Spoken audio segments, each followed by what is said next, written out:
tell me this. Who is the only one who will never ever judge you for your wedding planning choices? Who is always supportive, even if you've gone over your wedding budget? And who is genuinely interested in the discussion you have with them about the 3 different shades of sage bridesmaids dresses that you're trying to decide between? Do you give up? It's your fur baby. It's your dog. And engaged couples' dogs are increasingly playing a part in their wedding ceremonies. To be honest, I think it's a real, raw and beautiful way to include these valued members of your family on such an important day of your life. And today, I interview someone who perhaps has the most experience of anyone in handling dogs at weddings, like 500 weddings or more. Emily Tromans is a vet nurse and owner of I Do Paws, Paws, a wedding day chaperone service. You'll learn about the huge advantages of having a professional look after your furry friend and her 5 expert tips for including your dog in your wedding. She also spills the beans on her worst ever customer. Such a hilarious story. Let's get into it. Unbridely is a community of pro-wedding vendors who believe in freedom and integrity in weddings, giving you options, solutions, tips and tricks to create the experience and memories that you and your fiancé really want and deserve. Because we believe that weddings are a team sport. With how-tos, stories and interviews with recently married couples, we find out what went right and what they'd change if they could go back and do it all over again. I'm Camille and welcome to the Unbridely podcast. Hi Emily, and thanks so much for joining me. Hi, thanks for having me. Love to chat. Absolute pleasure. Tell us a bit about what I Do Paws does and how you got started. Yeah, so we started about 6 years ago after I got married. We wanted to have our dog, the smoothing little beauty in the corner there. We wanted to have him in our wedding, and it just turned out to be a logistical nightmare with transport and who's going to look after him, hold on to his leash, pick up after him, all of those types of things. It just got super, super difficult, but we were desperate to have him involved. We did ask a friend to do it, and it didn't go to plan. It wasn't the greatest involvement. I'll get to that later. I thought, surely there's other people that are crazy like me and want their dog involved in their wedding. So being a vet nurse, I thought I was the perfect person to offer that service to other people. And so yeah, basically just one Saturday night, my partner went out to the pub and I created a Facebook page and started taking bookings that night. And he got home and I told him about it and he was like, oh, I don't know if anyone else is going to be weird like us and love their dog as much as us, but it has been a massive hit. We're, 6 years in, 6 seasons in. We've got a Melbourne branch now because my sister lives over there and it was like the perfect opportunity to give her a job, but then, open it up to Melbourne couples who are just as dog crazy as Adelaide couples. That's the thing. I mean, you say weird, but there's a lot of people who are absolutely obsessed with their puppies. Exactly. Fur children. Fur children. Yeah, I think it is their first child. If you do have a child, you would definitely invite your child to your own wedding. So this is their fur child. So, of course, they're going to have them involved. Your now husband, went down the pub. Has he ever gone down the pub again? Or is he just petrified that you're going to come up with more ideas? Yeah. I have dragged him along to quite a few weddings now, especially when I was heavily pregnant. He had to help out with holding the dogs that I was just getting too big and awkward to do it. But he loves it as well. Perhaps you could tell engaged couples out there, why should they consider hiring a vet nurse instead of a family member who just happens to like dogs? Yeah, we are professionals. We have studied copious amounts to learn the different behaviour that a dog will show on a wedding day. So we know the body language that they do right before they're going to bark. We know the body language before they're starting to get a little bit nervous, maybe a little bit overwhelmed with all the guests that are arriving. So we can see their body language and cues before they actually do start barking or do jump on a guest or do something that you don't want them to do on the wedding day. Totally normal dog behaviours, but in a wedding situation, we want to try and keep them suppressed as much as possible. So hiring a professional, we can see when they're about to do those behaviours and then we can intervene. And whether it's just giving them some extra space, giving them a pat, treats, or whether it's going for a walk, calming down, letting them sniff it out. Yeah, I think hiring a professional, firstly, for those reasons is definitely a fabulous idea. But then there's also the other things. If there is an emergency, we do know what to do. It's transport. You don't want to have to ask a guest to leave to drive their dog home and then tuck it into bed and feed it dinner. We medicate it if they need it when they get back home. You don't want a guest to have to leave the venue but then come back for the reception or something. So yeah, leave it to someone else to do. I think we're over 500 weddings by now for sure. I remember at our wedding, we had to get my dad to pick up one of his, he's not a small dog, you can only see his head there, but he's pretty big, he leaves pretty big turds. And my dad had to pick up his poo in his wedding suit, which was not ideal. So leave it to us. We'll do that discreetly, dispose of it discreetly. The venue will have no idea that the dog's ever been. There will be no mess or anything left behind, and the guests won't have to smell it or pick it up or anything. I mean, I know that's hilarious. Yeah. And, it's something that you don't really think about having to deal with on your wedding day, Exactly. but you just bring up two really good points. Number one, there's the issue with your venue. A venue doesn't, book in a wedding and go, gee, I hope we don't have to pick up poop in the garden later. Exactly. It's not your first thought as a wedding venue owner, but also someone from your guest list, someone you love very dearly, who's probably paid a lot of money to get dressed up and they're all beautiful and they've got their nails done and they're the ones picking up your dog's poop. And that's only if you've remembered to pack some pooper bags. So we've got a little bum bag full of treats, full of the sticky lint rollers to get any fluff off any guest, and obviously many poo bags. So yeah, random things that you may forget at the rush of getting ready for a wedding. We bring all of that stuff. So, Emily, I know they say never work with, children and animals, but I bet you've got absolute cracker wedding dog stories. So what's the worst thing that's happened? Very embarrassingly, the worst wedding dog I've had is sitting right behind me. He is very well trained. He was a menace on our wedding day, which is why the business was created. But again, why I'm so, passionate about hiring a professional was because this little man, he was about 18 months at the time. We gave him to our best man to hold on to for the ceremony. He did really well for the first sort of half of the ceremony, and we were married up at the beautiful aaaw farm. There were cows in the distance, there was lambs everywhere, chickens, and the beautiful peacocks roaming around. About midway through the ceremony, the dog Ace saw a peacock and just thought, I'm going to go say hello and have a sniff of that peacock. And our best man let go of the leash thinking, he's fine. He knows what he's doing. The peacock's fine, by the way, just got a good sniff. This is right when I started to say my vows. Up until that point, I don't think Ace quite recognized that I was at the end of the aisle. So as soon as I started speaking, he was like, oh my God, that's Mum. And he just bolted down the aisle, jumped up on me. I've got the greatest photo. It's one of my favorite photos for the whole day. Amazing action shot.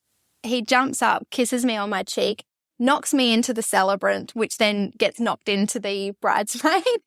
It was the funniest moment, but yeah, he barked at quite a few people, ran around. No one could grab onto the leash. Thankfully, being a vet nurse, I had quite a few of my work friends there.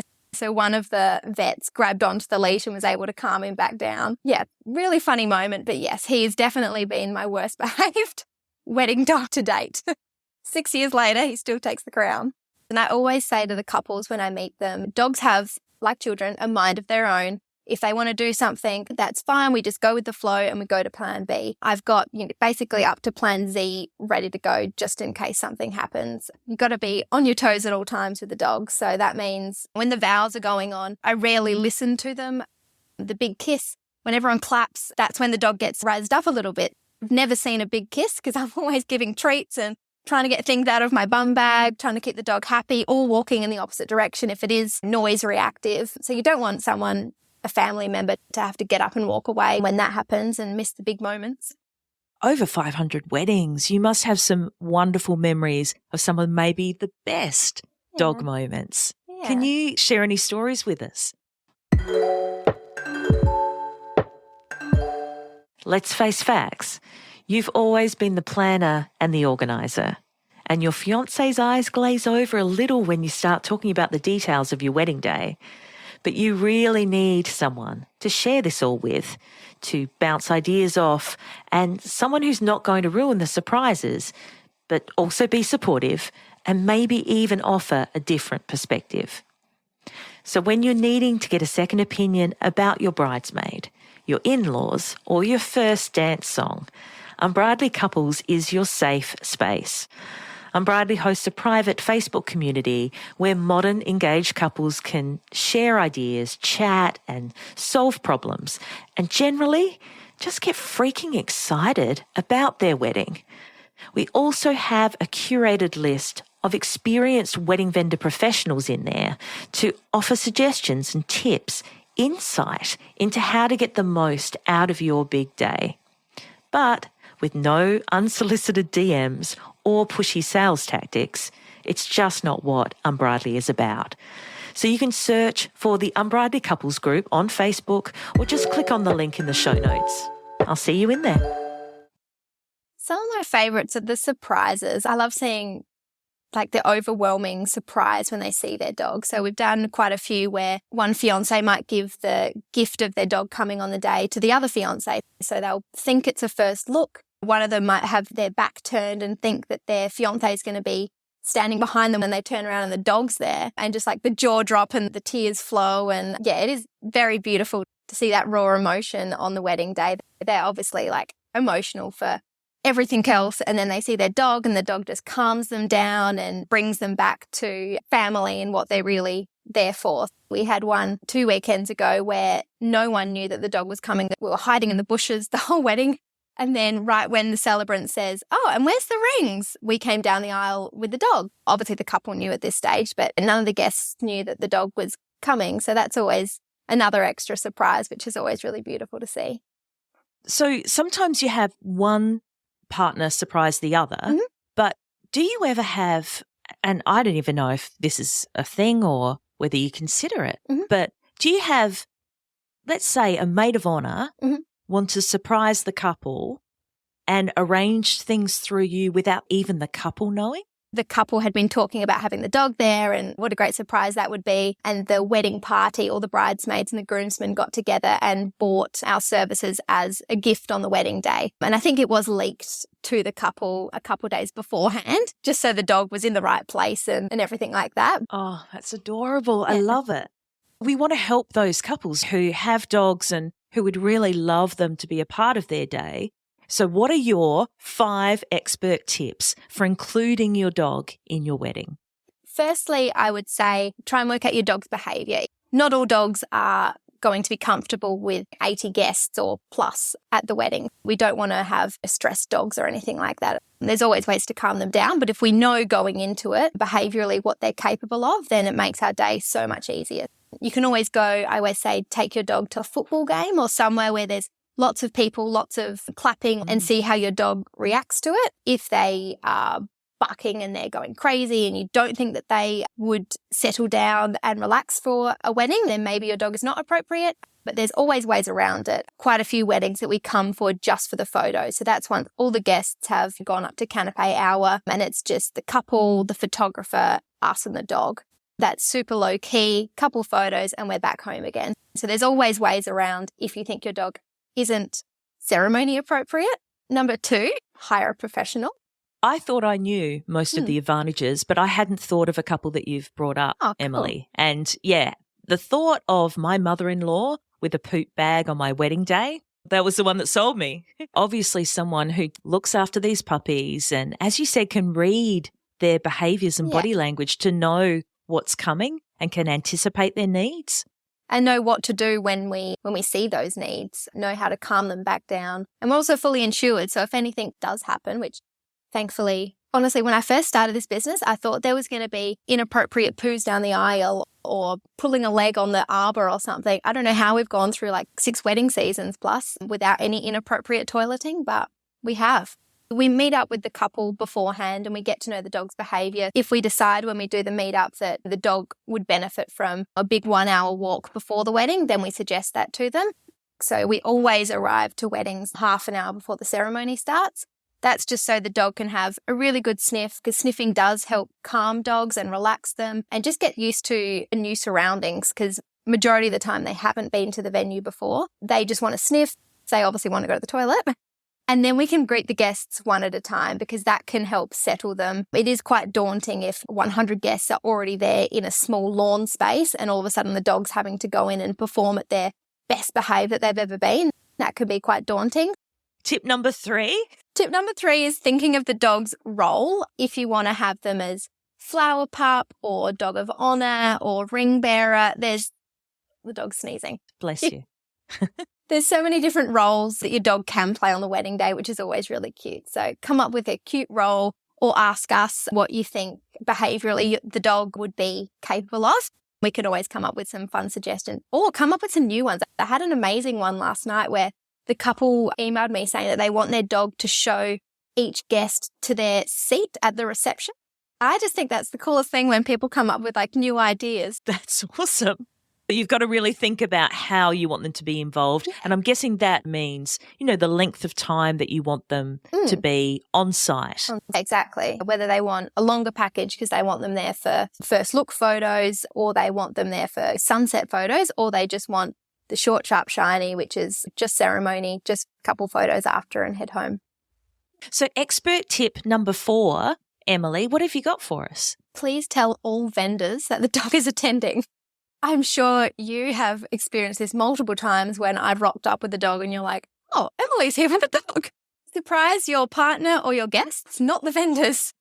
I'm guessing not all vendors are absolutely in love with having the dogs. Some people are scared of dogs or allergic to dogs, so just letting them know that they need to take an antihistamine an hour beforehand before getting halfway through a speech and then start sneezing because the dog's been there is not ideal. So tell them for obviously allergies, fears, but also just so they can prepare themselves. The surprise on the weekend where the dog was walking down the aisle with the rings, the photographer and the videographer didn't know. So the celebrants called them and the photographers, oh, what are we doing? And I've walked out basically behind them and they did get a few really good photos of the dog walking down, but those initial photos were missed because they were scrambling to get into their spot.